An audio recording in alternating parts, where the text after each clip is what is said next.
Drama ini dibuka menampilkan Sehun didampingi asistennya Heo dan bawahannya yang lain tengah berebut kontrak dengan agensi rivalnya Saeyoon. Sehun dengan taktiknya membuat sang sutradara mengakui kalau aktor di bawah naungannya jauh lebih sesuai dengan karakter yang diinginkan sang sutradara daripada aktor dari agensi rivalnya Saeyoon. Hal ini membuat Heo dan yang lain terperangah kaget dan kagum dengan kemampuan bosnya. Keesokan harinya tampak seorang gadis cantik lagi polos tengah berkeliling kota. Ia adalah Yi Ryong. Di sisi lain, Sehun tengah berkonsultasi dengan dokter psikologi pribadinya. Tampak sang dokter sudah sangat muak dan jengah dengan Sehun yang menceritakan semua kehidupan rumitnya pada sang dokter. Saat itu tiba-tiba Heo menelpon, tapi Sehun enggan menjawab. Heo menelpon karena salah seorang aktris mereka yang bernama Minju kabur tidak mau mengikuti syuting. Aksi kejar-kejaran antara Heo dan Minju pun terjadi. Sampai akhirnya ketika Minju sudah terpojok dan akan ditangkap, Minju malah berteriak minta tolong seolah Heo dan anggotanya ingin menculiknya. Yap guys, Heo pun dipukul hingga pingsan oleh seseorang yang tak lain ialah Yi Ryong.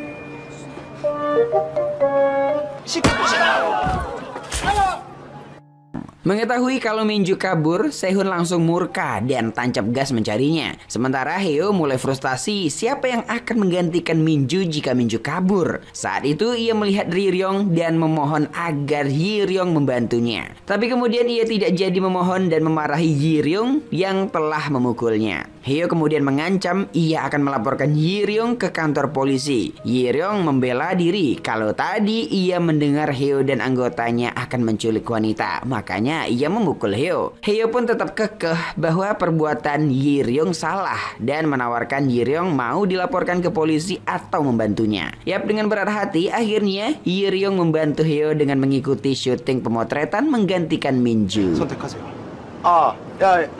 불러. Saat tengah pemotretan itu, Sehun datang membawa Minju. Ia kemudian masuk ke ruangan pemotretan dan seketika terpesona dengan senyuman Yi Ryong. Segala lelah dan jenuhnya mendadak sirna guys. Kemudian Sehun harus memantau pemotretan Minju. Saat tengah mengawasi Minju, seorang karyawannya melaporkan suatu kejadian. Ternyata kejadian Yi Ryong mengamuk sebab pakaiannya hilang. Sehun datang menghentikan Yi Ryong. Ia yang tidak tahu Yi Ryong tanpa busana tak sengaja melihat auroranya si Yi Ryong guys. Ya, sontak Yi Ryong menjerit dan menggampar Sehun sampai pingsan. Setelah sadar, Sehun yang seorang bos tak terima digampar ya kan. Ia berencana menuntut si Yi Ryong atas perbuatannya. Namun menurut Heo justru Sehun bisa dituntut balik atas tuduhan pelecehan karena sudah melihat tubuh Yi Ryong. Akhirnya Sehun dan Yi Ryong pun bertemu. Mereka ribut, saling tak mau kalah satu sama lain. 그러니까 왜 사람이 홀딱 벗고 있는데 들어오고 난리예요? 요즘 뺨 한 대만 쳐도 100만 원인가 알아 몰라. 지금 이 와중에 무슨 옷 타령이야? 그럼 내가 지금 무슨 타령을 해야 돼요? 제가 해결할게요. 여기 앉아 흥분 가라앉히고 앉아.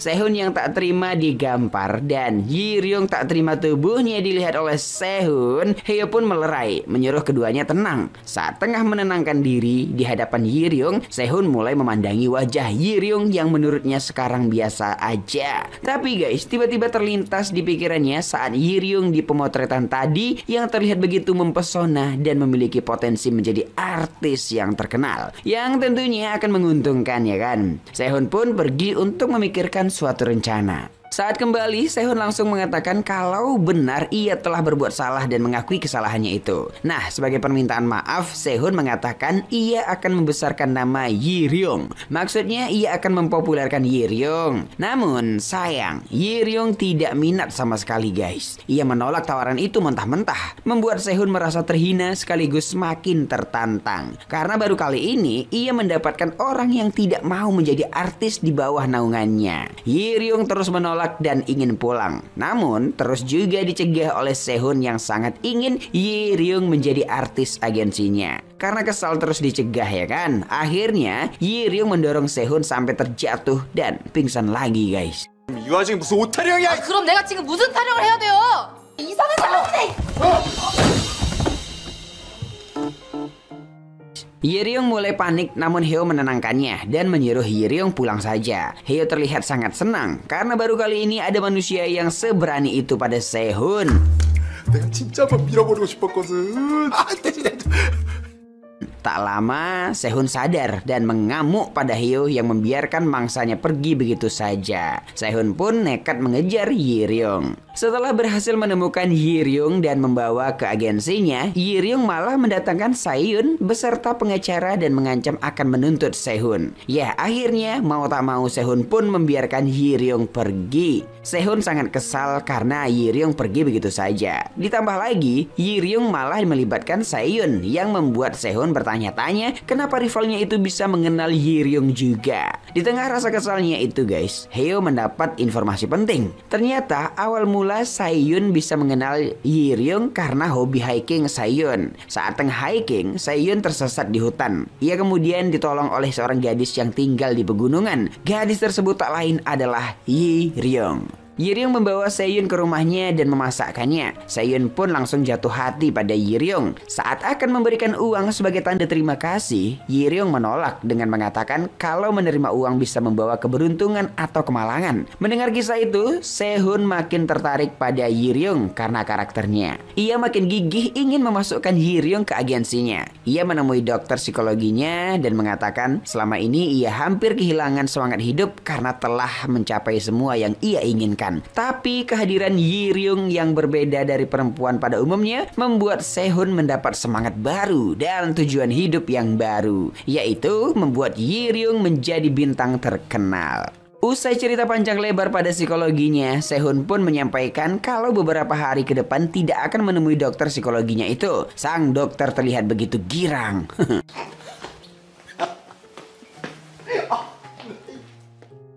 Di kantor, Heo telah menyiapkan rapat pertemuan khusus membahas kehidupan Yiryong. Ia mulai mempresentasikan dari awal mencari rumah Yiryong hingga mencari tahu segala hal tentang Yiryong. Namun presentasi tersebut tidak menghasilkan apa-apa karena hanya membahas kehidupan Yiryong, tidak ada membahas bagaimana taktik dan cara membuat Yiryong masuk ke agensi mereka.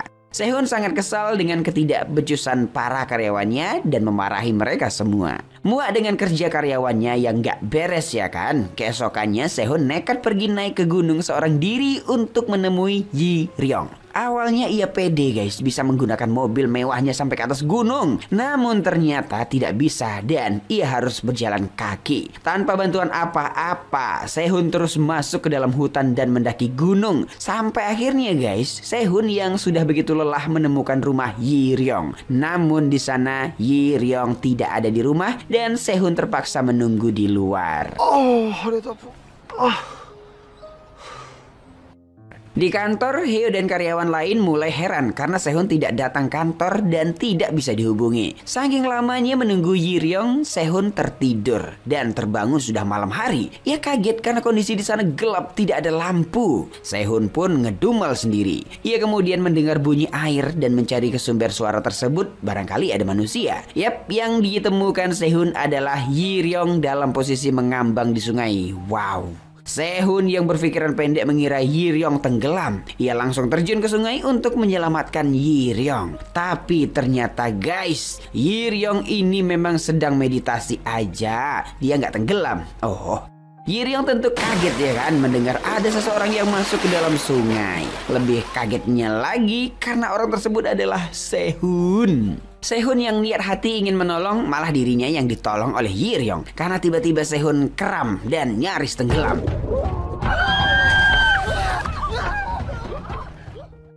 Beberapa saat kemudian guys, Sehun sudah berada di rumah Yiryong. Seluruh tubuhnya sakit dan pakaiannya sudah terlepas dari tubuhnya. Sehun kaget dan menanyakan siapa yang melakukannya. Yiryong pun menceritakan kalau dirinya lah yang melepaskan semua baju Sehun. Sehun yang malu lalu marah-marah pada Yiryong. Yiryong balik memarahi Sehun hingga akhirnya mereka adu mulut guys.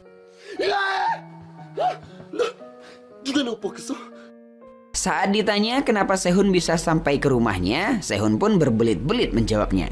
Padahal kita pun tahu apa tujuan Sehun ya kan. Kesal mendengar jawaban berbelit-belit Sehun, Yiryong pun meninggalkannya seorang diri di kamar. Tampak Sehun kesal sendiri karena tadi malah kram dan diselamatkan Yiryong padahal dirinya menguasai semua gaya renang. Bacot memang. 나 이제 쪽팔려서 어떻게 살아요? Tak lama, si anak kota nan manja ini sangat ketakutan karena melihat ular. Sehun berteriak memanggil Yiryong. Rupanya yang dilihatnya bukan ular, melainkan tali pinggang. Sehun pun berusaha menahan Yiryong agar jangan pergi meninggalkannya seorang diri karena ia masih takut. Ia beralibi ingin mengatakan sesuatu pada Yiryong. Terjadi tarik-tarikan tangan karena Yiryong ingin pergi saja. Alhasil guys, momen pun tidak bisa terelakkan.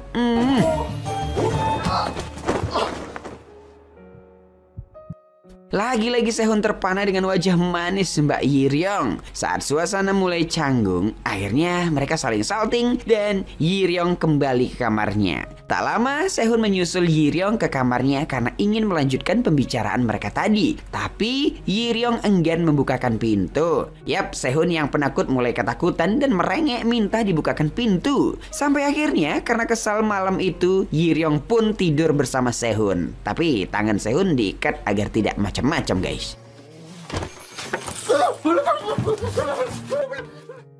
Keesokan paginya, Sehun dijamu oleh Yiryong dengan 5 macam jenis makanan. Sehun pun protes, kenapa dirinya hanya disajikan 5 lauk, sementara Sehun 9 lauk. Yiryong heran dari mana Sehun tahu. Namun ia cuek tidak terlalu menanggapi. Saat menyantap makanan itu, Sehun kembali dibuat terbang melayang karena rasanya yang sangat enak guys. Setelah makan, tiba giliran Sehun akan mengungkapkan tujuannya datang ke rumah Yiryong. Ia kembali menawarkan dan merayu Yiryong agar mau tanda tangan kontrak dengan agensinya. Namun guys, kalian tahu ya kan, jawaban Yiryong masih sama, yaitu enggak mau. Apalagi ternyata kontrak yang mau ditanda tangan sudah hilang. Sehun yang orangnya ambisius terus berusaha membujuk dengan melakukan semua pekerjaan Yiryong agar Yiryong luluh. 왜 보수야 보수는? 내 말합니다. 나는 계약을 해야 된다니까. 계약 부술 때가 아니야. Namun Yiryong tetap tidak mau. Yiryong kesal dan muak dengan bujukan Sehun. Sehun dengan jujur mengatakan baru kali ini ia menemukan sosok seperti Yiryong. Makanya ia sangat ingin membuat Yiryong berada di agensinya. Kesal Yiryong tak mendengarkannya dan mengatakan sangat tidak tertarik. Ditambah Yiryong mengatakan ia lebih percaya pada Sehun yang lebih halus dan lembut. Sehun pun langsung turun gunung guys. 장 대표님이 100배 점잖고 믿을만 하네요. 유이야! 세상 혼자 살아. 산에 살더라도 가기 쉽게. Sepanjang perjalanan, ia ngedumel sendiri seraya meyakinkan dirinya bahwa tidak masalah jika Yiryong menolaknya. Tapi akhirnya Sehun balik lagi ke rumah Yiryong karena keinginannya itu harus terwujud.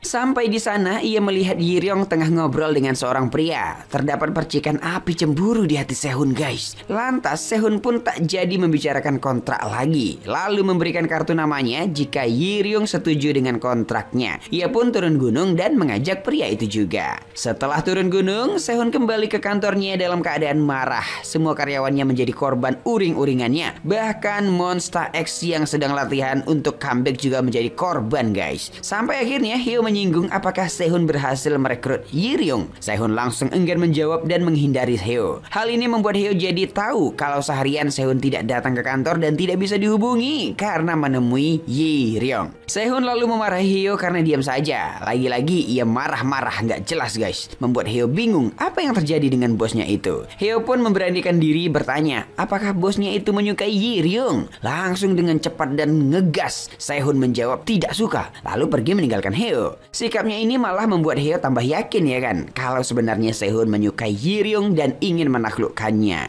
Sehun lalu pergi ke dokter psikologinya guys. Di sana ia menanyakan pada sang dokter kenapa sekarang ia bad mood. Sang dokter tentu tak tahu jawabannya dan menjadi sasaran pelampiasan emosi Sehun. Kemudian Sehun melihat Monsta X latihan. Bukannya fokus pada gerakan tariannya, Sehun malah kepikiran tentang Yiryung yang selama ini dikelilingi banyak laki-laki gak jelas seperti Seyun, pemuda yang sebut saja namanya Gendon, dan yang lainnya. Ia lalu mengecek HP-nya berharap Yiryung menelpon, namun gak ada guys, dan hal ini membuat Sehun amat bad mood. Keesokannya Sehun masih bad mood karena tak ada juga telepon dari Yiryung.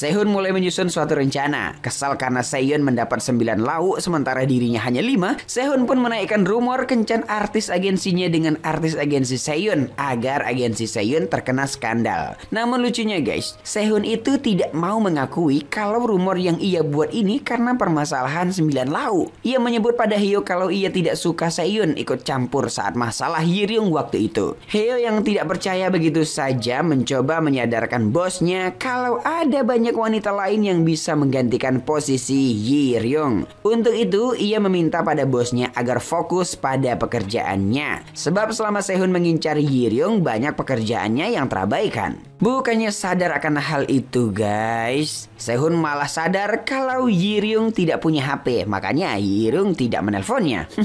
Sehun pun memerintahkan Hyo agar memberikan HP mewah pada Yiryung. Saat salah seorang karyawannya ingin menunjukkan berita artis mereka yang terkena rumor kencan, Sehun malah lebih memilih mendengarkan berita kalau di Odesan sedang terjadi badai petir. Sehun pun bergegas malam itu juga pergi ke Odesan karena mencemaskan Yiryung.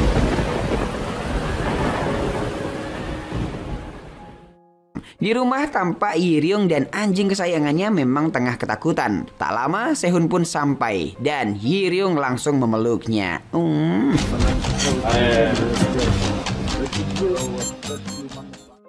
Keesokannya tampak Yiryung berhasil luluh dan ikut Sehun ke agensinya. Seisi agensi heboh, mulai dari karyawannya sampai ke para idolnya seperti Minju dan kawan-kawan guys. Ketika sampai di agensi, Sehun menggoda Yiryung kalau ia tidak akan memberitahu siapapun Yiryung memeluknya duluan.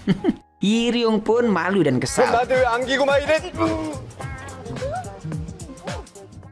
Di kantornya guys, Sehun lagi-lagi tidak sabaran dan memaksa Yiryung tanda tangan kontrak dengan agensinya. Ya jelas toh ya kan, Yiryung tetap tidak mau. Hyo yang melihat Sehun memaksa Yiryung kemudian mengajarinya untuk tidak terburu-buru. Hyo pun gantian membujuk Yiryung. Hyo menjelaskan kalau agensi Seyun sudah mengambil model video klip MV mereka dan sekarang mereka kalah telak. Untuk itu Yiryung harus membantu agensi mereka dengan menjadi model video klip MV mereka. Selain itu Sehun juga sudah menerobos hujan badai demi menemui Yiryung. Untuk itu Yiryung harus bersedia syuting video klip MV walau hanya sekali. Sehun lalu datang menyampaikan dirinya akan menyediakan tempat tinggal dan persediaan makanan untuk Yiryung. Yap guys, akhirnya Yiryung pun setuju syuting satu video klip MV saja. Yiryung langsung diajak berkeliling sekitar kantor, tempat latihan dan juga berkenalan dengan para idol.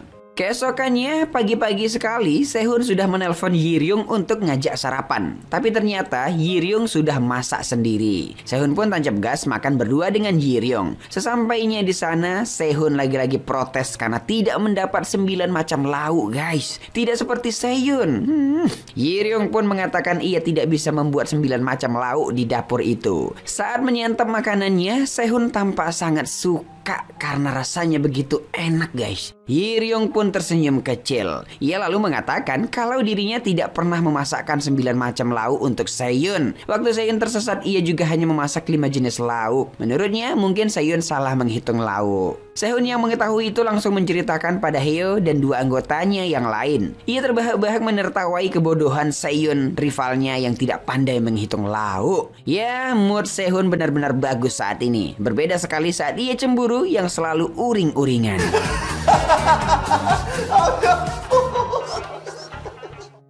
Heo dan dua rekannya hanya terbengong melihat bosnya itu. Mereka melihat Sehun seperti sedang berpacaran dengan Ji-ryung. Mereka bertiga kemudian menyadarkan Sehun kalau Sehun selama ini tidak pernah berbuat seperti itu. Apalagi sampai menjemput idol, mengajak sarapan, dan memfasilitasi segala kebutuhan idolnya guys. Sehun yang belum sadar akan perasaannya kemudian memilih pergi melihat Ji-ryung di ruang latihan. Tapi rupanya Ji-ryung sedang bersama Minju dan kawan-kawan mendapat pendisiplinan. Mendengar Ji-ryung mendapat pendisiplinan, Sehun langsung bergegas mencarinya. Saat ia menemukan Ji-ryung, tampak tak terjadi kekerasan atau pembulian seperti yang ia cemaskan. Yap guys, jadi Ji-ryung ini awalnya memang mau dapat pendisiplinan dari Minju. Tapi Ji-ryung yang polos benar-benar tidak mengenal Minju dan secara tulus memuji Minju. Hal ini membuat Minju dan kawan-kawan jadi respect pada Ji-ryung serta memutuskan berteman 내가 dengannya. 넘칠 거라고 생각했겠지.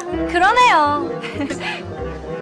Semalaman Sehun kepikiran perkataan karyawannya kalau apa yang terjadi dan ia rasakan pada Ji-ryung menandakan ia menyukai Ji-ryung. Sehun yang merasa dirinya tidak menyukai Ji-ryung pun menuruti saran Heo agar fokus bekerja dan jangan memperhatikan Ji-ryung. Hari itu Ji-ryung mulai dijemput Heo. Sementara Sehun mulai kembali fokus bekerja tapi ia kepikiran masih terus memikirkan Ji-ryung. Usai meeting membahas photoshoot Ji-ryung waktu itu, Sehun curhat pada Heo kalau ia cemas Ji-ryung dibully geng Minju. Heo gemas sendiri mendengarnya karena Sehun selalu perhatian pada Ji-ryung. Heo lalu meyakinkan Sehun kalau Ji-ryung tidak dibully. Hari itu saja mereka mengabarkan akan pergi ke klub bersama. Mendengar itu Sehun langsung murka dan ingin mencegah Ji-ryung pergi. Di sisi lain, Ji-ryung tampak tengah latihan dengan Monsta X. Ia mendapat teguran karena kurang natural. Minju pun memiliki ide untuk mengajak Ji-ryung nongkrong. Ji-ryung didandani mengenakan rok mini. Sehun yang tengah mencarinya berpapasan dengan Ji-ryung dan geng Minju. Tapi ia dan Heo bersembunyi. Sehun mengatakan pada Heo kalau Ji-ryung sangat cantik. Saking cantiknya, Ji-ryung di mata Sehun membuat pikiran Sehun kosong. Sehun tidak tahu kenapa ia jadi begini.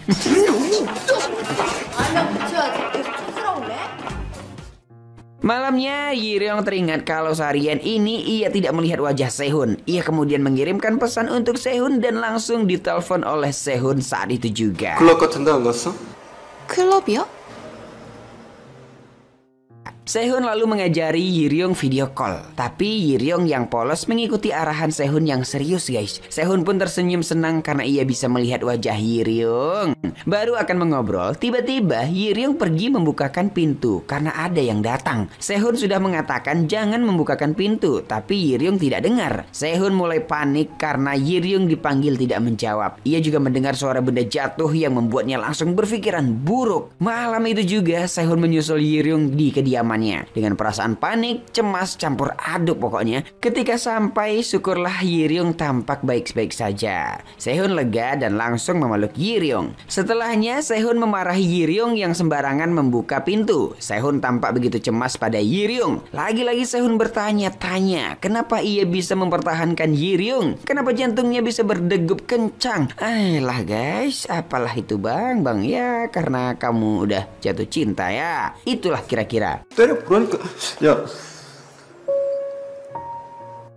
Saat akan pulang, Sehun bertanya siapa yang datang menemui Ji-ryung. Ji-ryung tampak gugup dan tak mau memberitahu Sehun. Sehun lantas berpamitan pulang dengan kondisi sedih. Keesokan harinya, Sehun kaget di ruang kantornya sudah terpasang foto Ji-ryung yang begitu besar. Ternyata Heo lah yang memasang foto itu. Sehun lantas langsung memarahi Heo yang tengah di perjalanan bersama Ji-ryung. Heo pun menggoda Sehun kalau Sehun tidak perlu lagi malu-malu atau menutupi perasaannya karena semua orang sudah tahu. Usai teleponan dengan Sehun, Heo pun ngobrol dengan Ji-ryung. Kali ini ia memberikan HP paling terbaru atas perintah Sehun. Saat sampai di kantor, Ji-ryung langsung latihan menjadi model video klip Monsta X. Saat itu ia masih belum rileks dan natural. Pelatihnya pun menyuruhnya untuk membayangkan seseorang di hidup Ji-ryung yang selama ini bisa membangkitkan emosi Ji-ryung. Orang yang membuat Ji-ryung marah, sedih dan kesal. Tapi Ji-ryung menyukainya. Yap, saat mulai latihan, Ji-ryung pun teringat dengan Sehun. Membayangkan Sehun ternyata berhasil membuat Ji-ryung lebih rileks guys. Bahkan ekspresinya sudah lebih natural sehingga pelatih dan Heo kagum dengan akting Ji-ryung.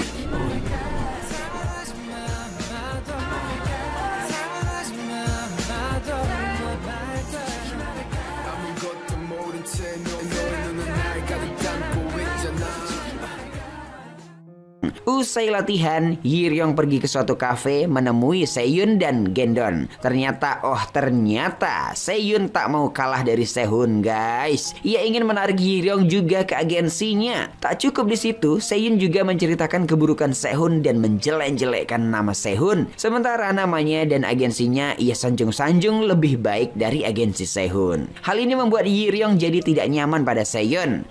Tak berapa lama, tiba-tiba seseorang datang mengejutkan.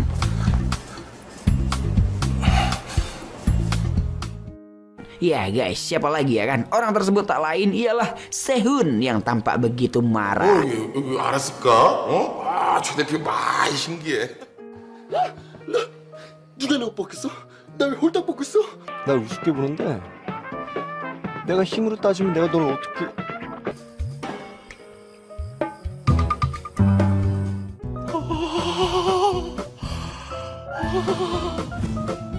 그냥 오랜만에 보는 것 같아서요. 내가 더 좋게 해준다는데도 너 하고 싶은 대로. 자기 거 엄청 집념으로 지킨다고. 화가 너 데리고 다니면서 나에 대해 떠들었을 거 아니야. Sehun benar-benar heran kenapa Sehun bisa tahu keberadaan mereka. Ternyata sejak Yiryong bertemu seseorang waktu itu, Sehun mencari tahu sendiri siapa yang menemui Yiryong. Ia pun sadar kalau si Gendon lah yang menemui Yiryong atas perintah Sehun. Saat itu Sehun mengingatkan perkataan Sehun yang dulu sempat mengajaknya bertarung dengan nada mengintimidasi. Sehun seketika ketar-ketir dan memuji-muji Sehun. Setelahnya di dalam mobil, Sehun yang diam saja membuat Yiryong merasa tak enak dan mendesak Sehun untuk bicara. Sehun pun mengatakan jika berada di dekat Yiryong, ia tidak bisa mengungkapkan apa yang ingin ia ungkapkan. Ia juga tidak bisa memahami Yiryong. Setelah apa yang ia lakukan selama ini, Yiryong tidak juga mengambil keputusan tentang kontrak mereka. Sehun pun meminta Yiryong agar menandatangani saja kontraknya dengan agensinya. Yiryong lagi-lagi bersikeras menolak. Ia memiliki alasan sendiri. Sehun menjelaskan kalau ia suka melakukan apa yang dilakukan oleh Yiryong. Ia menyukai segala hal tentang Yiryong dan mengaguminya. Untuk itu, lagi-lagi ia meminta agar Yiryong menandatangani kontraknya. Tapi, Yiryong malah makin bingung dengan perkataan Sehun. Ia menilai dari perkataan Sehun kalau Sehun ini menyukainya. Ia pun menanyakannya pada Sehun. Namun guys, Sehun malah marah. Sehun yang kesal karena selalu ditanya menyukai Yiryong atau tidak curhat pada psikolognya. Psikolognya itu setuju pada Yiryong karena Sehun harus menjelaskan posisi Yiryong apakah menyukai Yiryong atau tidak. Tapi Sehun bersikukuh ia tidak perlu menjelaskan hal tersebut. Ia makin kesal karena semua orang malah menanyakan hal yang sama. 왜 자꾸 쫓아와요 나를? 나 왜 집착이는 거야? 내가 쉬워 걔가 쉬워? 걔가 쉬워. 걔가 안 하면 내 손해야 걔 손해야? 말을 안 알아듣는 거 아니면 못 알아듣는 거야? Sepulang Sehun dari psikolognya, tak sengaja ia melewati ruang latihan Yiryong. Ia pun mengintip dan mendapati Yiryong tengah tertawa. Sehun yang melihatnya begitu terpesona, guys. Sore harinya, Sehun tampil di acara reality show. Monsta X memuji Sehun yang sudah seperti aktor karena kepopulerannya. Anggota Monsta X juga sangat iri pada Yiryong yang langsung dijemput ke Odesan. Padahal tidak satupun anak didik di agensi Sehun diperlakukan seperti Yiryong. Lantas Yiryong pun terdiam mendengarkannya. Ia kemudian bertanya apa artinya jika seorang pria terlihat menyukai seorang wanita, tapi saat ditanya kejelasan pria tersebut malah menjawab tidak menyukai wanita itu. Salah seorang anggota Monsta X menjawab kalau seorang pria mengatakan tidak menyukai seorang wanita, maka itu artinya pria tersebut memang tidak suka. Kebanyakan pria memang sering mengatakan suka pada seorang wanita padahal aslinya tidak. Yiryong pun kembali terdiam mendengar jawaban itu. Malamnya Yiryong kembali keluar dengan geng Minju dan Monsta X. Sehun mendengar mereka pergi ke klub. Tidak bisa dipungkiri ya kan guys, Sehun terus membayangkan Yiryong yang polos ada di klub. Ia terus kepikiran dan mencemaskan Yiryong. Tapi Sehun tidak bisa melakukan apapun, yang membuatnya menjadi bad mood.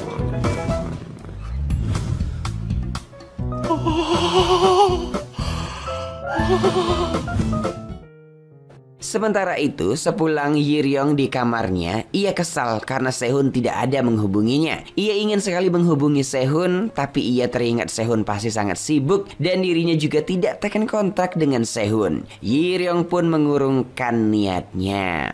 Keesokannya Sehun mendatangi Monsta X melihat mereka berlatih. Sehun cuek pada Yiryong meski Yiryong terlihat sangat cantik. Ia yang tidak tahan menyueki Yiryong pergi dari sana, tapi disusul oleh Yiryong yang langsung memegang tangannya mencegah Sehun pergi. Yiryong mengatakan sudah lama ia tidak melihat Sehun. Dengan berusaha cuek dan tak peduli, Sehun pun menjawab ia sibuk. Karena tak ada juga yang ingin dibicarakan Yiryong, Sehun pun pergi meninggalkan Yiryong. Tapi sebelum pergi, tangan Sehun malah mengusap manja rambut Yiryong. Sehun sangat malu karena melakukan itu. Ia pun berkali-kali menyalahkan tangannya. Tanpa ia ketahui, Heo memperhatikan gerak-gerik Sehun selama ini. Ia pun segera menemui Sehun ketika Sehun di ruangannya. Tampak Sehun tengah berbaring seperti memikirkan sesuatu. Heo lalu menyampaikan mengapa Sehun bisa berubah seperti ini. Heo tahu kalau semua itu karena Yiryong. Heo pun mengadakan meeting untuk membahas hal tersebut.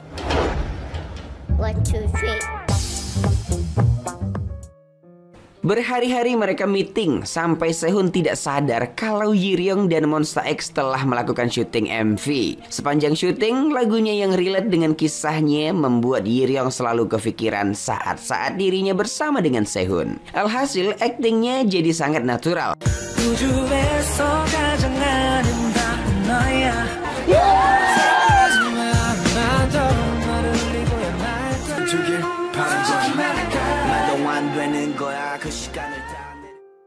Usai syuting, Yiryong merasa kesal pada Sehun yang cuek-cuek saja padanya. Ia makin kepikiran dengan sikap Sehun selama ini yang kadang peduli kadang enggak. Saat kesal itu, Yiryong ditelepon Gendon yang mengabarkan suatu hal dari Odesan.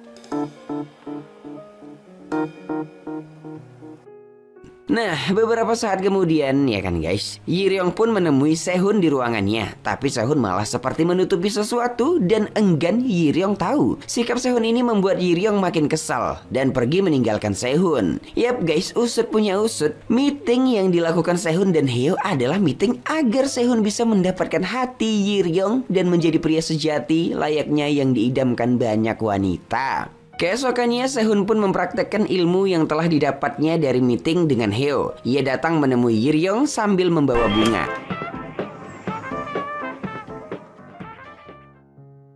Tapi Yiryong tidak peka guys dan tampak masih kesal pada Sehun. Sehun ternyata membawa Yiryong breakfast romantis di sebuah restoran. Saat itu Sehun benar-benar menjaga sikapnya, mulai dari tidak emosian dan mencoba memahami Yiryong. Tapi guys, saat Sehun ini akan bersikap romantis tidak pernah dapat kesempatan. 왜 이래요? 뜻이 문은 당근 열어줘야 하고. 왜 이렇게 가까이 서 있어요?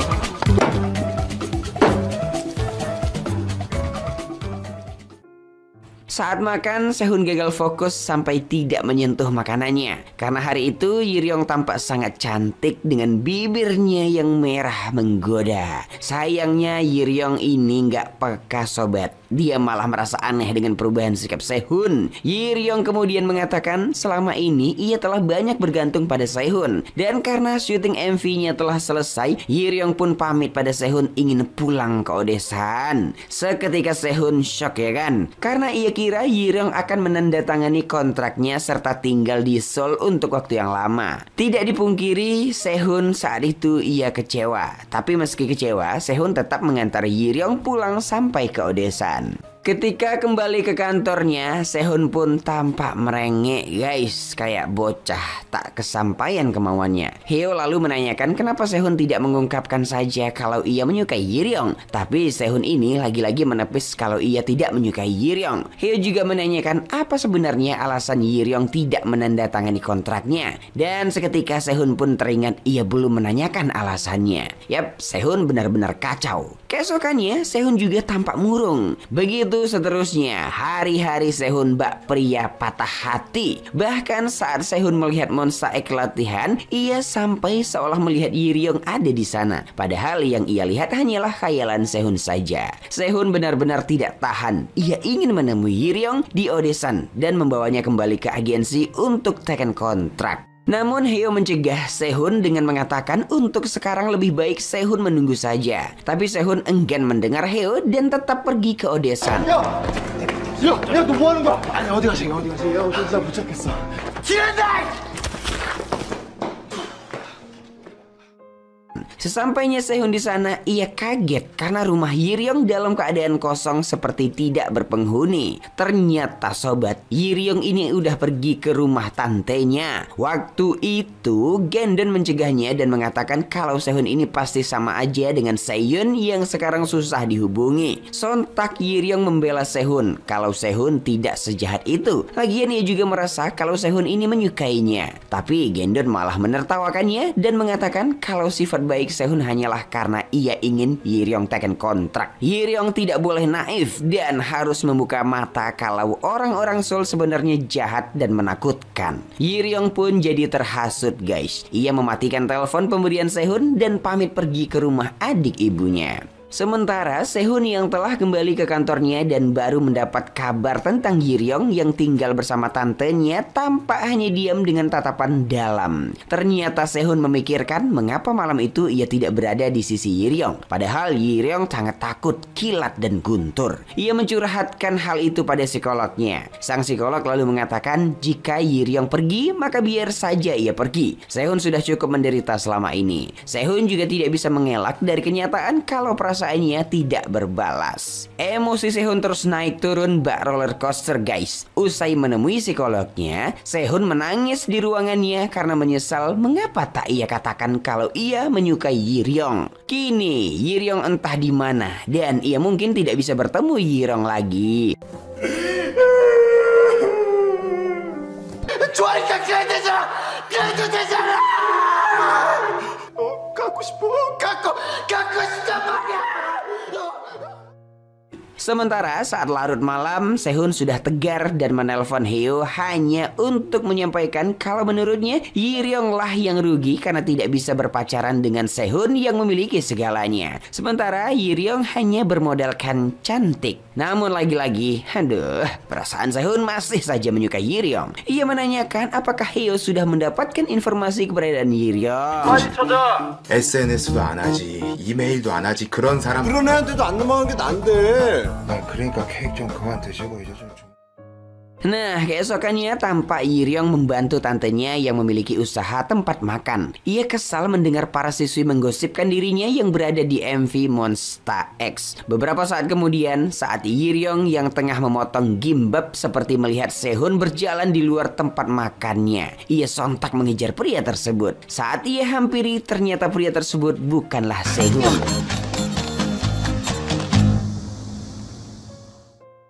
Tapi saat berbalik badan, Yiryong berpapasan dengan Sehun yang baru pulang konsultasi dengan psikolognya. Sontak Yiryong terdiam, begitupun Sehun yang tidak menyangka. Saking tidak menyangkanya Sehun, ia menanyakan pada psikolognya apakah ia juga melihat Yiryong. Sehun takut yang ia lihat saat ini adalah khayalannya saja. Yap guys, psikolognya juga melihat Yiryong.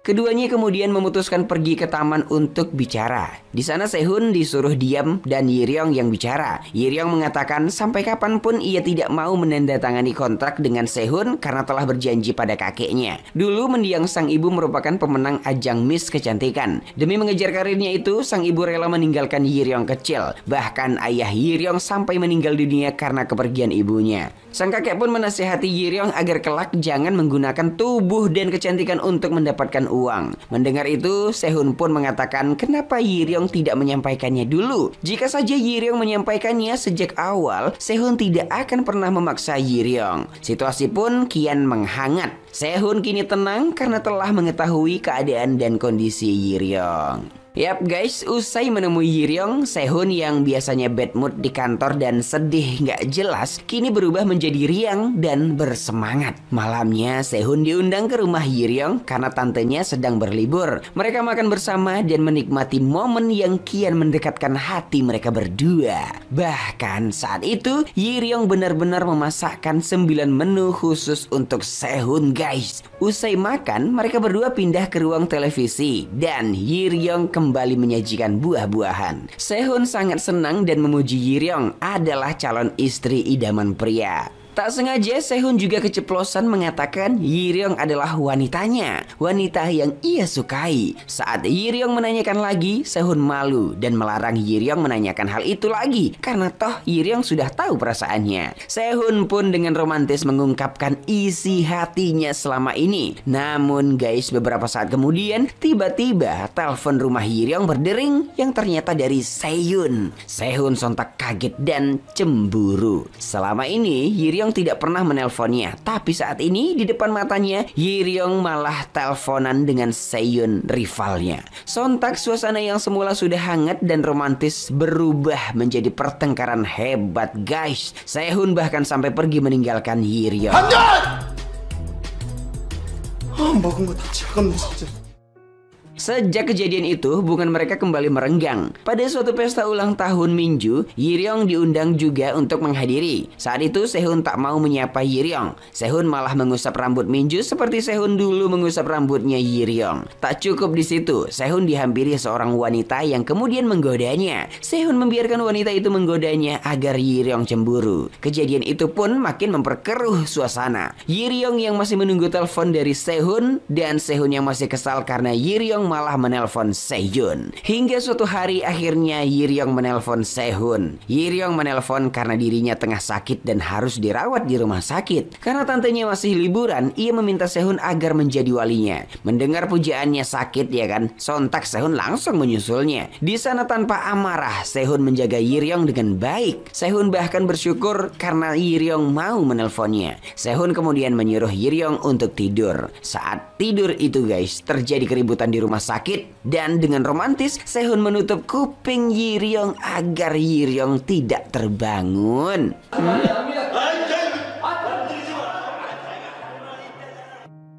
Keesokannya nih guys, Yiryong pun dipindahkan ke ruang VIP di rumah sakit itu. Sehun harus kembali ke kantor dan tak lama tante Yiryong datang menemani Yiryong. Sore harinya nih, saat Sehun datang menjenguk Yiryong, ia kaget karena Yiryong tidak ada di kamar. Sehun pun mencari keberadaan Yiryong dengan menanyakannya pada perawat. Saat menemukan Yiryong, Sehun kembali kesal karena Yiryong tengah asik bercanda dengan seorang dokter. Sehun pun menunjukkan seolah ia adalah kekasih Yiryong agar dokter tersebut tidak mendekati Yiryong. Malamnya masih di taman itu, Sehun mengatakan pada Yiryong agar jangan keluar bersama dokter yang tadi. Sebagai seorang pria, Sehun tahu kalau dokter tadi menyukai Yiryong, makanya ia mendekati Yiryong. Yiryong dan Sehun jadi bertengkar lagi. Yiryong beranggapan mana mungkin dokter tadi menyukainya. Ujung-ujungnya ya kan, dari pertengkaran itu Sehun menganggap sampai saat itu Yiryong tidak mengetahui perasaan Sehun. Sontak Yiryong kembali menanyakan seperti apa perasaan Sehun yang sebenarnya. Sehun seketika langsung mencumbu bibirnya Yiryong guys. Bukannya menerima ciumannya, Yiryong malah menampar Sehun.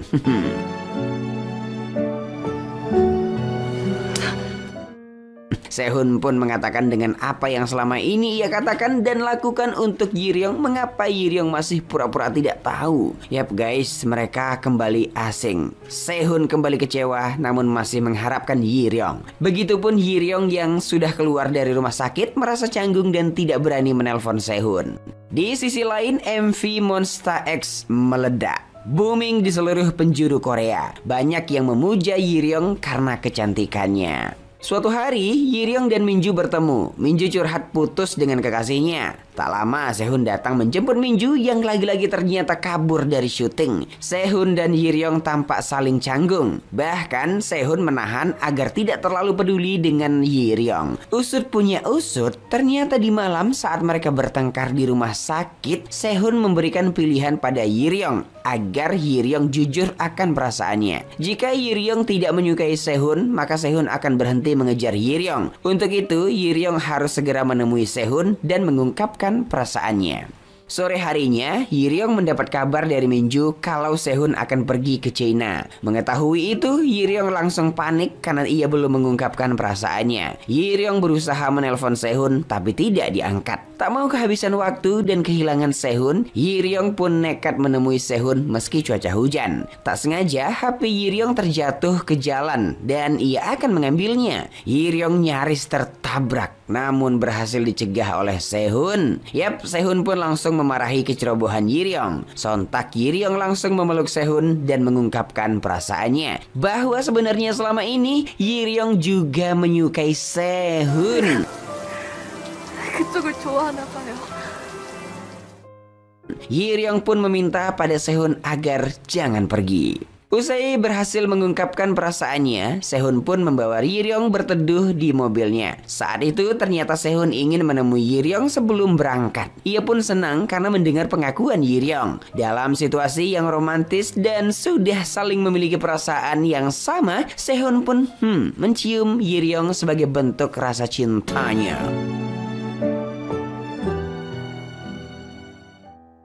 Tapi guys, perjuangan cinta mereka masih belum mulus. Saat masih setengah hangat-hangatnya menjadi sepasang kekasih, Sehun yang mengetahui keduanya tampak dekat, iri dan ingin menghancurkan Yiryong dan Sehun. Ia menyebarkan ke publik kalau Sehun dan Yiryong berpacaran. Sontak ya kan, hal itu menjadi masalah baru. Tapi Sehun tidak terlalu ambil pusing. Toh memang begitu keadaannya. Hanya saja agar tidak merusak citra agensi mereka, Heo pun ditugaskan Sehun untuk membuat berita itu meredup bagaimanapun caranya. Saat berita Sehun dan Yiryong pacaran masih merebak, Sehun makin terkejut kala mengetahui Heo membuat berita baru kalau pacar Sehun sebenarnya adalah Heo. Sontak ya kan, Sehun makin murka. Tapi kemudian ia mendengarkan penjelasan Heo kalau dengan berita itu naik, Sehun bisa bebas pacaran dengan Yiryong. Sehun, Yiryong dan Heo pun tertawa karena berita konyol yang dibuat Heo tersebut. Yap guys, dengan begitu cerita pun selesai. 좋은데?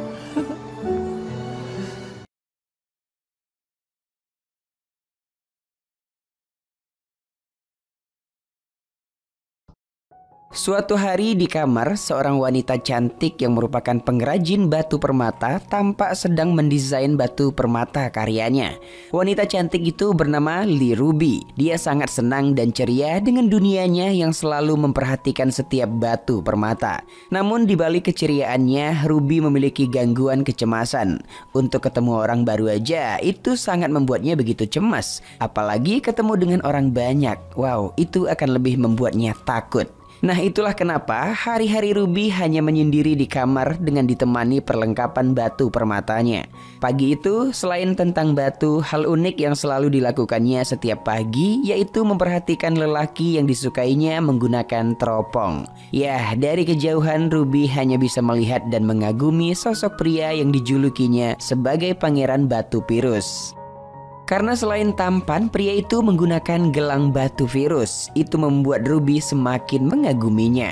Dalam diam memperhatikan pria yang dikaguminya, tiba-tiba seorang pria menempelkan matanya tepat di depan teropongnya Ruby di jendela kamarnya. Ya, pria itu merupakan sahabat baiknya Ruby yang selalu membantu Ruby dalam hal apapun. Pria yang bernama Wonsuk tapi biasa dipanggil Wondol itu diibaratkan raganya Ruby di luar rumah.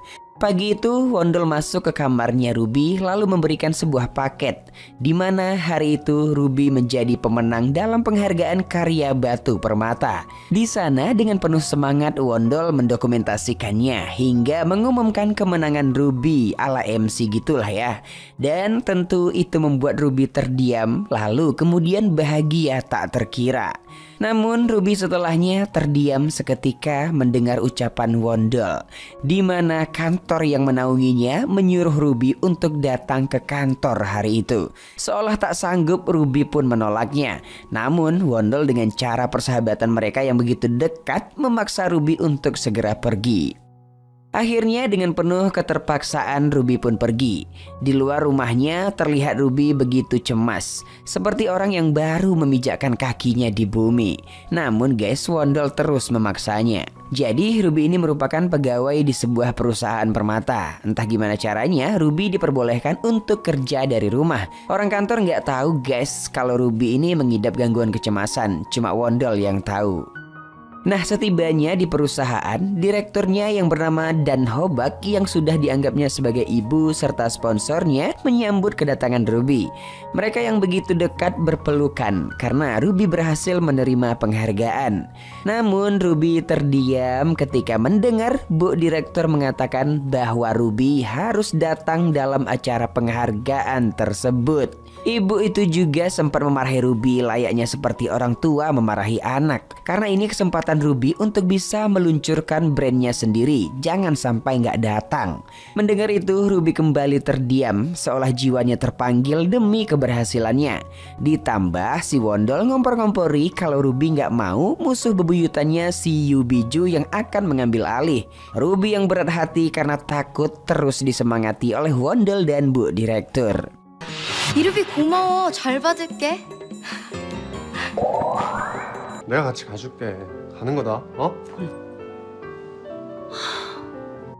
Scene flashback ditampilkan. Jadi dulu 5 tahun yang lalu ketika pulang sekolah, Ruby tak sengaja mendengar obrolan Yubiju yang menjelek-jelekkan Ruby kepada teman-teman sekolahnya, di mana itu membuat teman-teman sekolahnya menjauhi Ruby. Nah, semenjak itulah Ruby menjadi penyendiri hingga mengalami gangguan kecemasan. Kini dengan kedilemaan, Ruby meminta maaf kepada almarhumah ibunya karena tak bisa datang dalam penghargaan yang akan menunjang mimpinya. Esok hari, tepat di hari acara penghargaan, Wondol dan Bu Dirut begitu khawatir karena Ruby belum juga ada kabar. Sementara Ruby yang di kamar dikagetkan dengan sebuah cahaya cincin batu merah yang jatuh ke lantai. Di tempat acara ketika pembacaan pemenang penghargaan, Wondol dan Bu Dirut yang masih khawatir, tiba-tiba pintu gedung terbuka. Ya, tampil berbeda. Dengan begitu cantiknya, Ruby ternyata datang guys.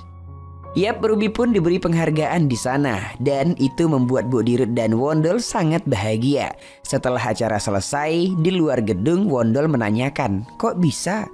Dengan sok kerennya, Ruby melambaikan jari yang dibaluti cincin batu merah. Scene flashback kembali tampil. Jadi dulu sebulan yang lalu terdapat acara pameran berlian yang begitu bergengsi. Ruby yang pengen hadir, namun karena gak berani, dia hanya bisa mengintip dari balik tembok. Karena kesusahan, Ruby terjatuh dan tak sengaja merusak dagangan orang lain. Yang membuat Ruby semakin kaget adalah datang bapak-bapak misterius memberikan cincin batu merah. Ternyata batu merah itu bernama batu Ruby, yang dipercaya batu itu bisa menghilangkan ketakutan tapi tidak bisa menyembuhkannya.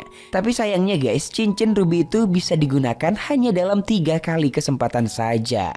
Nah, jadi sebelum berangkat ke acara penghargaan, Ruby pertama kalinya menggunakan cincin tersebut yang membuatnya seketika berubah dan berani. Kini di luar gedung, Ruby kembali dibuat kaget dengan kehadiran ketua tim mereka. Ya, yang tak lain dan tak bukan adalah Pangeran Batu Pirus, di mana sang pangerannya jugalah yang nanti akan membantu Ruby dalam mewujudkan peluncuran brandnya sendiri. Setelahnya mereka pun ngobrol berdua. Di sisi lain tampak Bang Wondol keberatan melihat Ruby berduaan dengan si Batu Pirus. Tak berapa lama ngobrol, tiba-tiba cincin batu Ruby menyala. Yap, itu pertanda waktunya akan habis. Dengan segera Ruby pun beranjak pergi.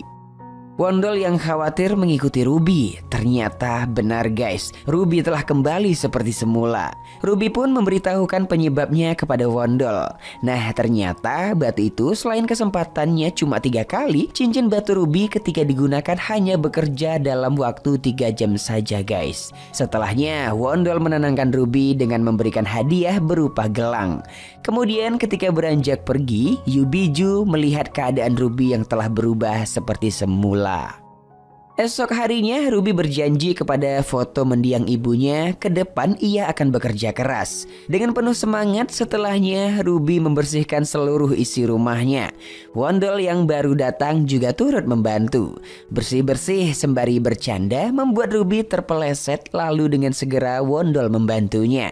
Yah, adegan itu tampak romantis sekali. Namun tiba-tiba seorang pria datang. Yap, itu adalah si pangeran batu virus. Namun dengan segera Ruby bersembunyi di bawah meja. Ternyata si pangeran tak sendiri, ada Yubiju juga yang sibuk mencari Ruby. Sementara Wondol sibuk mengalihkan agar Ruby bisa kabur. Akhirnya Ruby pun berhasil kabur. Nah di luar dengan segera Ruby menggunakan cincin Ruby-nya. Setelah berubah, Ruby kembali masuk dengan tampilan yang beda lalu menyapa rekan-rekannya. Kemudian Ruby dan si pangeran keluar untuk jalan-jalan menikmati hari. Sementara di rumah, Yubiju yang masih di sana diam-diam memfoto desain karyanya Ruby. Waktu telah hampir 3 jam. Kini Ruby kebingungan saat diajak makan malam oleh si pangeran. Namun ketika berjalan diam-diam Ruby kabur. Pangeran yang kehilangan segera mencarinya. Di momen itu Ruby yang panik dibantu oleh Wondol yang pergi menyusulnya. Ya, Ruby kembali seperti semula tepat di pelukan Wondol saat bersembunyi. Esok harinya saat Wondol sibuk mengambil foto karyanya Ruby, Ruby diam-diam memperhatikan Wondol dan teringat tentang Wondol yang selalu ada untuknya. Dalam lamunan, Ruby dikagetkan oleh Wondol yang memberikan hadiah berupa batu opal namanya.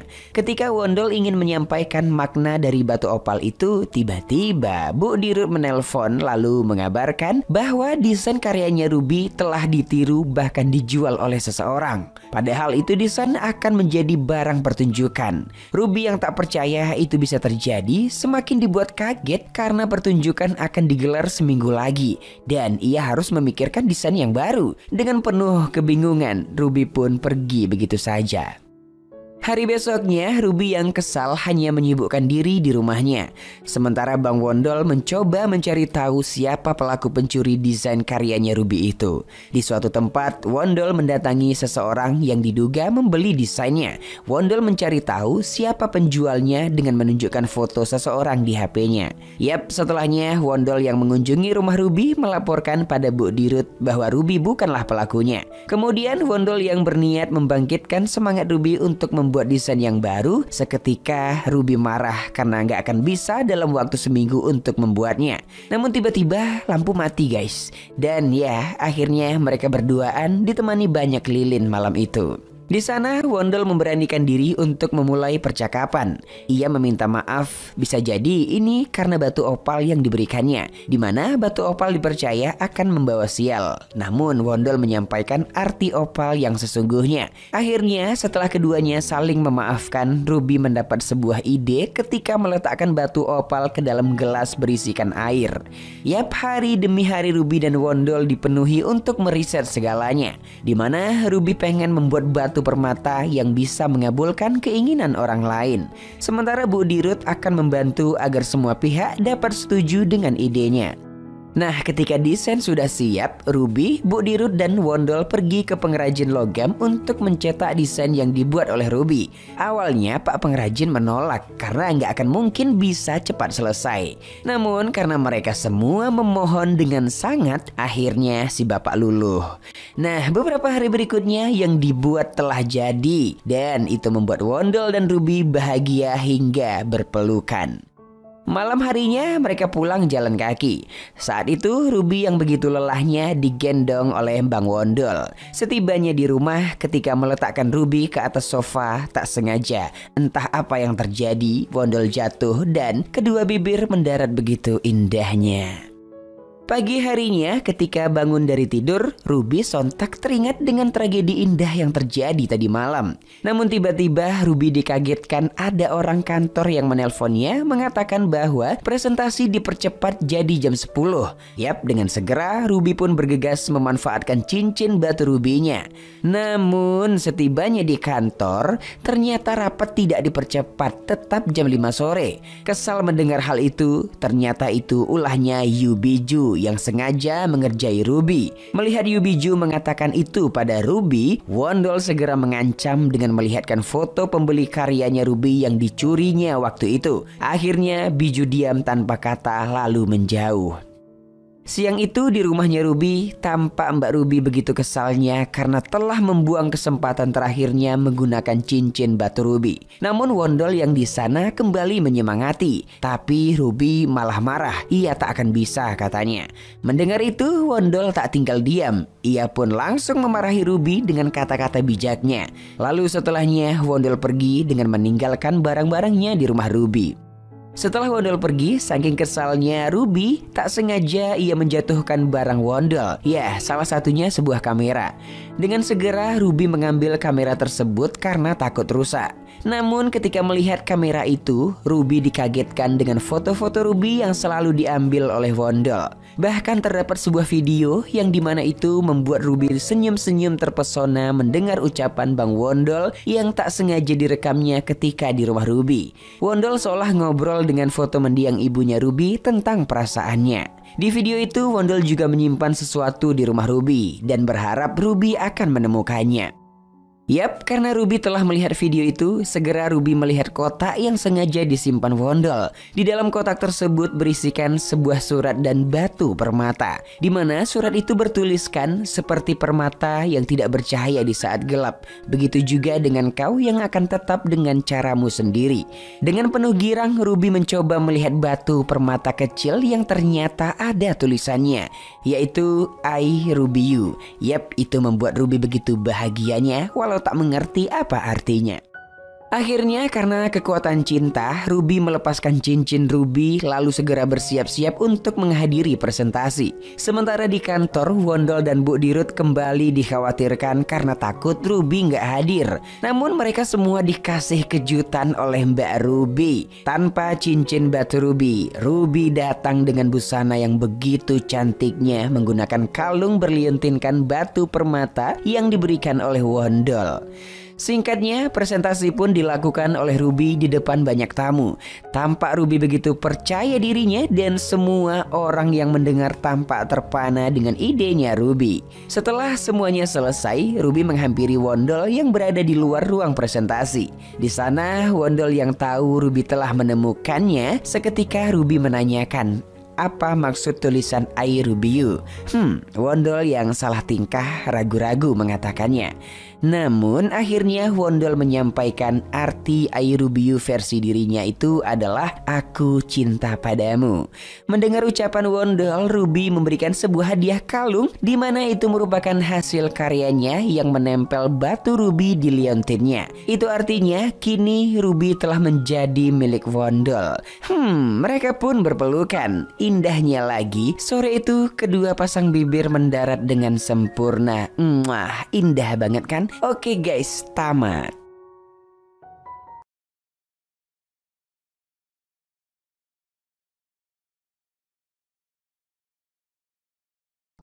Film dimulai dengan terlihat seorang gadis bernama Vivian sedang berdoa di kuil untuk mendapatkan jodoh. Vivian sebenarnya berasal dari desa Udon, namun ia datang ke desa itu untuk berdoa di kuil yang dianggap sangat manjur untuk mencari jodoh. Vivian juga sudah tidak memiliki orang tua, jadi ia tinggal sendiri. Di desa itu, Vivian tinggal bersama sahabatnya, sebut saja Santi. Usai berdoa di kuil, Vivian yang meminta permohonan itu mendapat gertakan dari langit, yang artinya alam sedang mengabulkan permintaan Vivian. Di sisi lain, terlihat pria tampan bernama Jamnian sedang merayu wanita di bar dengan sebuah tarian.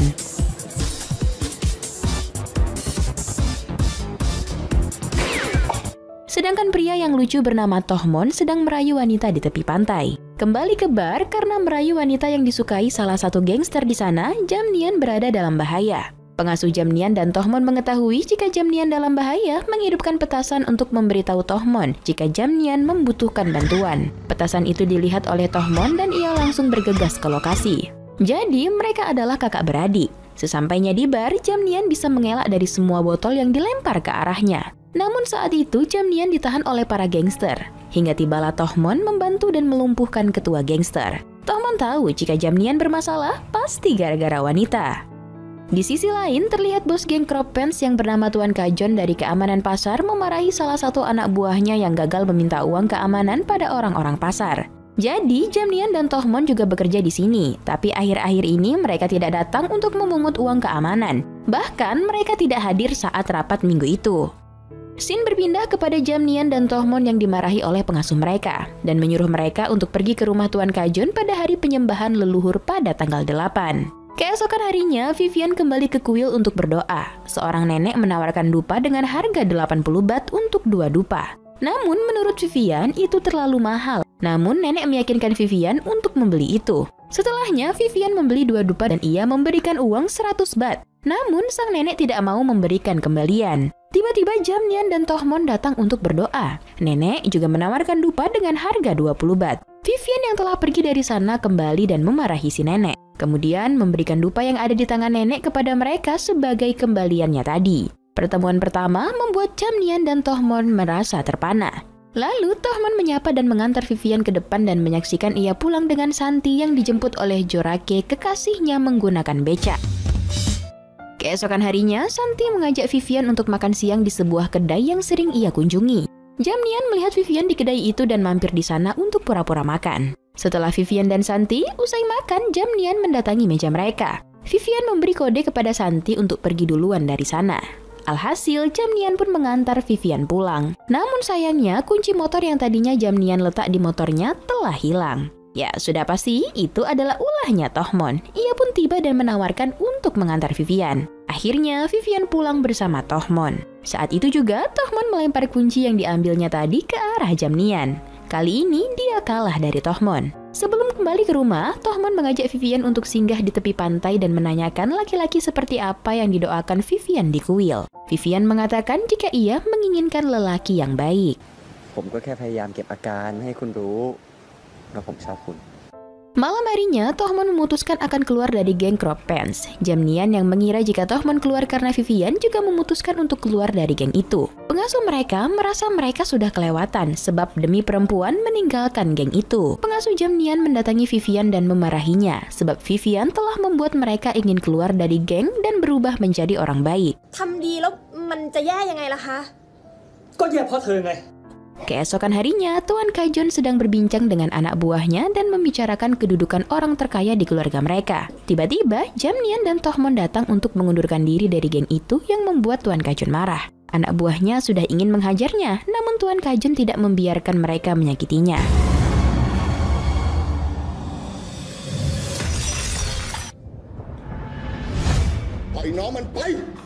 Scene berpindah ke Vivian yang meluapkan kekesalannya kepada Santi. Karena yang ia minta di kuil adalah seorang pacar. Kenapa begitu banyak masalah yang terjadi datang kepadanya? Beralih ke Tuan Kajon yang diperiksa oleh dokter, ia dinyatakan kelelahan dan sedikit stres. Dan dokter pun menyarankan untuk sering mendengar terapi musik Zumba dan istirahat selama 15 menit. Dokter itu juga memberikan alarm pengingat kepada Tuan Kajon. Di sisi lain, terlihat Tohmon bertemu dengan Vivian di tepi pantai dan memperlihatkan kemampuannya untuk meyakinkan Vivian jika ia bisa menjaganya. Tohmon melibas bendera yang berada di tepi pantai hanya dengan sekali melempar batu. Vivian kagum melihat itu, namun ia masih merasa takut bahaya lainnya datang kepadanya. Tiba-tiba, seorang gadis kecil menghampiri mereka dan memanggil Tohmon papa, yang membuat mereka berdua langsung kaget. Kemudian, ibu dari gadis itu datang dan berkata bahwa Tohmon bukan papanya. Ternyata itu adalah ulah dari Jamnian yang membuat gadis kecil itu memanggil Tohmon papa. Tohmon langsung memanggil Jamnian yang bersembunyi dan Vivian mengetahui jika itu adalah jebakan Jamnian. Jamnian juga membocorkan ban sepeda motor Tohmon dan mengajak Vivian pulang bersamanya. Dan ya, kali ini Jamnian menang. Kembali ke Tuan Kajon yang sedang bed rest dengan melakukan zumba ringan di kamarnya.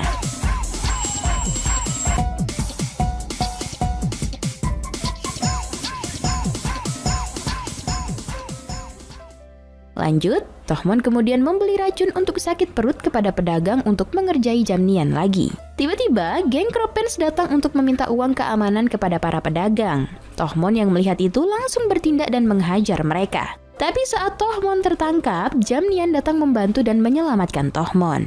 Keesokan harinya, Jamnian mengajak Vivian untuk makan siang di rumahnya. Ia akan memasak untuk Vivian. Jamnian memang pintar memasak, bahkan ia memasak dengan trik yang luar biasa. Saat Vivian menikmati makanan itu, ia memuji masakan Jamnian yang sangat enak. Namun Vivian alergi udang, sedangkan semua masakan Jamnian memakai udang. Mata Vivian seketika menjadi bengkak.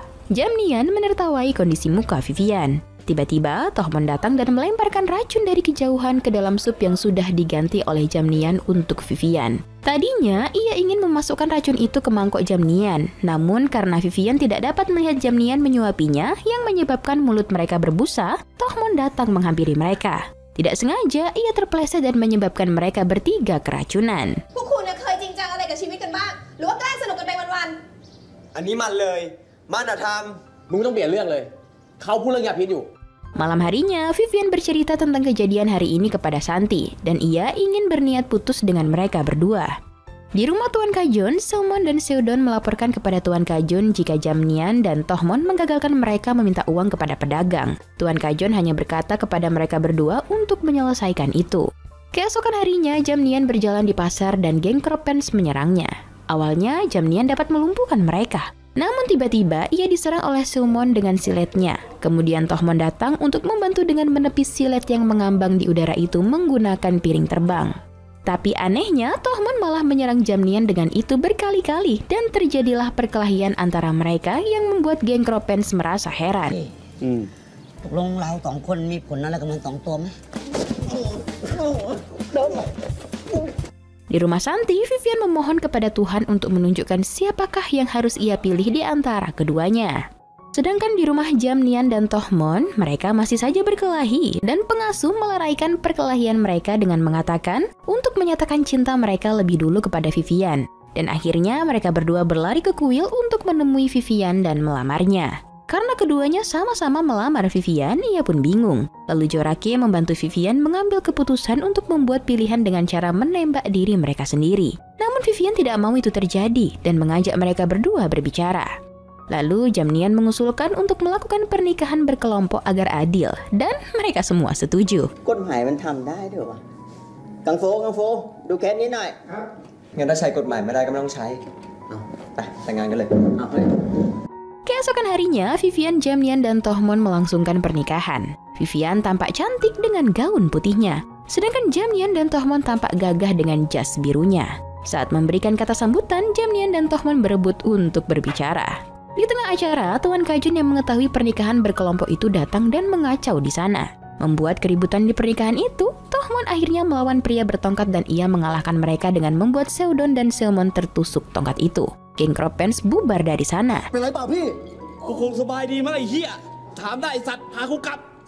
Vivian yang diantar Santi ke rumah Jamnian dan Tohmon malah memasang raut muka tidak senang dan kusut. Vivian takut karena saat di pernikahan saja mereka hampir saling membunuh. Jamnian dan Tohmon menyambut Vivian. Tohmon mengangkat semua barang-barang Vivian masuk. Keesokan harinya, mereka makan siang, namun Jamnian dan Tohmon berebut ingin duduk di samping Vivian. Dan akhirnya, Vivian duduk sendiri dan membiarkan mereka berdampingan agar tidak terjadi keributan. Malam harinya, saat mereka ingin tidur, Vivian memutuskan untuk tidur di bawah dan membiarkan mereka berada di kasur. Namun karena Vivian tidak bisa tidur sebab gelisah, ia pun mendorong keduanya dari atas tempat tidur. Keesokan harinya, Jamnian membuat gas Honda Tohmon menjadi tak terkendalikan agar terjadi kecelakaan padanya. Sementara di sisi lain, Seomon mendatangkan tukang cukur yang juga berperan sebagai pembunuh untuk membunuh Jamnian dan Tohmon. Di sisi lain, pembunuh cukur itu mendatangi Jamnian yang sedang pangkas rambut. Namun saat ia di tengah jalan, ia ditabrak oleh Tohmon yang membuatnya tewas oleh semua alat cukur yang ia bawa menusuk ke badannya.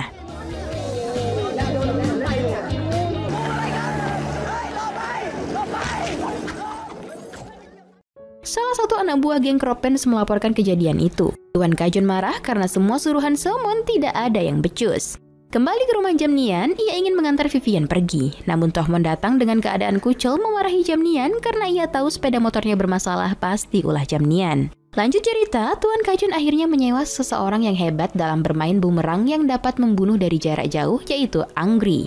Ia pun memperlihatkan bumerangnya dan meyakinkan Tuan Kajun untuk bisa membunuh mereka. Awalnya Tuan Kajun meremehkan ia, namun karena ia sudah menunjukkan trik bagus, akhirnya Tuan Kajun mengandalkannya untuk membunuh mereka. Saat Vivian, Jamnian, dan Tohmon bonceng bertiga di atas sepeda motor yang menelusuri jalan pegunungan, Angry pun melemparkan bumerangnya ke arah mereka. Namun mereka dapat melarikan diri dari bumerang itu dan bumerang itu berbalik ke arah pemiliknya lagi, hingga membuat Angry tewas terkena bumerang itu.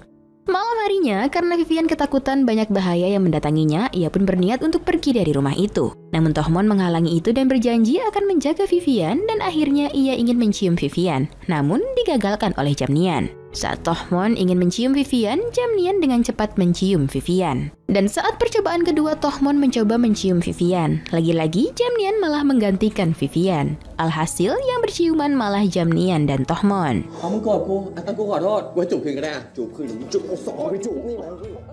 Keesokan harinya, Jamnian melatih Vivian untuk bela diri. Tohmon yang melihat kedekatan mereka merasa sedikit kesal. Lalu, Jamnian mengajarkan trik melalui percontohan duel dengan Tohmon yang menyebabkan mereka berkelahi beneran. Dan perkelahian itu membuat celana Tohmon sobek.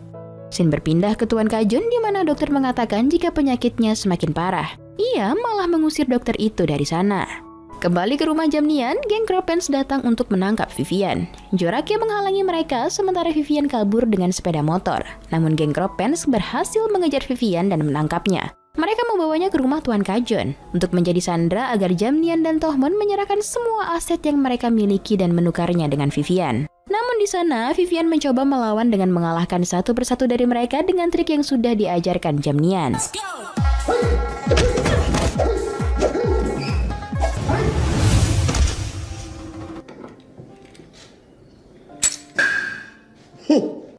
Di sisi lain, saat Jamnian dan Tohmon sudah kembali, sahabat Vivian memberitahu mereka jika Vivian ditangkap Tuan Kajun. Dan tiba-tiba, Somon dan Sodon datang untuk memberitahu Jamnian dan Tohmon untuk menyerahkan semua harta mereka agar Vivian kembali ke tangan mereka. Mereka pun akhirnya membawa surat itu kemudian pergi ke rumah Tuan Kajun. Sesampainya di sana, mereka menyerahkan surat itu kepada Tuan Kajun, dan Tuan Kajun menyerahkan Vivian kepada mereka. Tidak lama setelah itu, Tuan Kajun batuk berdarah dan tewas dengan mendapatkan kekayaan. Jamnian berkata, ketika mendapatkan semua keinginannya, Tuan Kajun pun meninggal. Di akhir cerita, Vivian mengumumkan jika ia tidak dapat berkelompok, dan ia memutuskan untuk memilih Jamnian sebagai suaminya. Alasan Vivian memilih Jamnian karena waktu itu Jamnian telah menciumnya, sehingga ia memutuskan memilih Jamnian. Malam harinya, melihat Tohmon yang bersenang-senang dengan wanita malam membuat Jamnian iri karena sekarang ia tidak bisa melakukan itu lagi, sebab diawasi oleh istrinya. Yap, dengan begitu film pun tamat.